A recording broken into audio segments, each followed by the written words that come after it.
de junio de 2015 del examen de coincidentes de la opción B, la pregunta 3. Nos dice, dado un plano que puede considerarse infinito, que está cargado con una densidad superficial de carga sigma igual, fijaos que no está en sistema internacional, vamos pasándosela del sistema internacional, nos dice que es un microculombio, que esos son 10 elevado a menos 6 culombios por cada 1 centímetro cuadrado. Y ahora los centímetros cuadrados los vamos a pasar a metros cuadrados. Como hay dos escalones, pero son triples, uno del grande, o sea, perdón, pero son dobles, como si hubiesen 4 escalones, pues uno del grande, 10 elevado a 4 del chico, este con este se va, y nos sale que son 10 elevado a menos 2 culombios por metro cuadrado. Pues nos dicen que determinemos en el apartado A el campo eléctrico E, fijaos que nos lo dicen que es un vector ya directamente, a uno y otro lado del plano, a una distancia de 5 centímetros del mismo. Pues entonces la forma más fácil de hacerlo es por la ley de Gauss. Nos imaginamos que tenemos nuestro plano infinito, ¿vale?, cargado. Entonces por simetría, como por ejemplo en este punto de aquí habrán vectores que vengan de este lado y vectores que vengan de este lado y vienen de los, como hay infinita distancia hacia acá y infinita distancia hacia acá, fijaos que las componentes tangenciales al plano se anulan entre ellas a pares y solo quedan las componentes normales al plano. O sea que podemos saber que el vector campo eléctrico va a ser perpendicular al plano, en esta dirección para acá y en la otra dirección para acá porque está cargado positivamente. Entonces, para aplicar la ley de Gauss nos imaginamos un cilindro, ¿vale?, que tenga su eje perpendicular al plano este.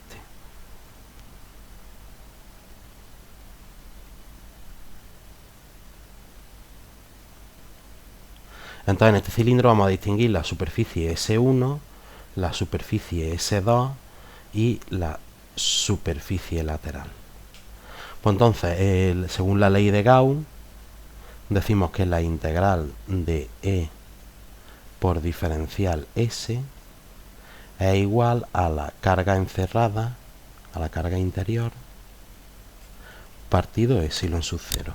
Y ahora vamos a desarrollar los dos términos de los dos miembros de la ecuación.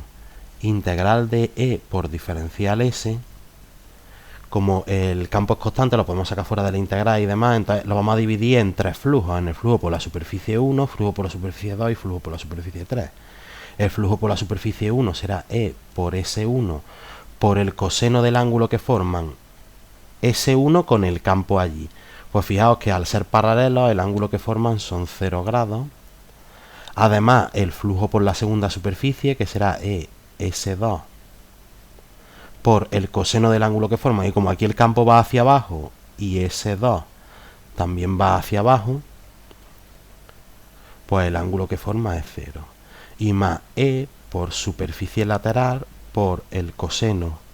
Y ahora fijaos que la superficie lateral, pongamos el vector que pongamos superficie lateral, siempre es perpendicular al vector campo eléctrico, pues por el coseno de 90 grados, estos sabemos que valen 1 y este sabemos que vale 0. Entonces sería ES1 más ES2, y como según el cilindro que hemos cogido S1 es igual a S2, pues sería ES más ES, que es 2 veces el módulo de E por el módulo de la superficie, o sea, por el tamaño de la superficie. Y ahora la carga interior partido epsilon sub 0, como sabemos que sigma se define si la densidad es, bueno, en verdad se define como la derivada de la carga con respecto a la superficie, pero si la carga es constante, se puede definir como la carga partido por la superficie. O sea que la carga aquí encerrada, como aquí también habrá la superficie S, pues la carga será sigma por S partido epsilon sub 0. Y ya podemos igualar las dos. Decimos que 2ES igual a sigma por S partido de epsilon sub 0. S con S se va y el módulo del campo eléctrico nos queda que es sigma partido 2 veces epsilon sub 0. Fijaos que el módulo del campo eléctrico, al ser infinito, es independiente de lo cerca o lejos que estemos. O sea que el dato este que nos han dado, nos lo han dado simplemente para despistarnos, para que nos creamos para que nos confundamos con la fórmula que sí lleva aquí la D, que esa es la del hilo, que me parece que el hilo ni entra en selectividad. Bueno, para despistar lo han dado simplemente. Pues sustituimos datos, 10 elevado a menos 2 partido 2 por, y el S1 sub 0 nos dice que es 8,85 por 10 elevado a menos 12. Y eso sale un módulo del campo eléctrico de 5,65 por 10 elevado a 8 newton partido metro.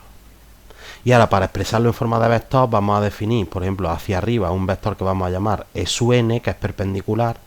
Entonces el vector campo eléctrico será más menos 5,65 por 10 elevado a 8 E sub n. No, lo que pasa es que no sé por qué lo llamamos U sub n, también lo podríamos haber llamado U sub n, pero por utilizar lenguaje de matemáticas. Newton partido coulombio, para expresarlo en forma vectorial. Y ahora en el apartado D nos dicen que cuál es el trabajo requerido para llevar una carga de... Bueno, pues nos dicen que la carga,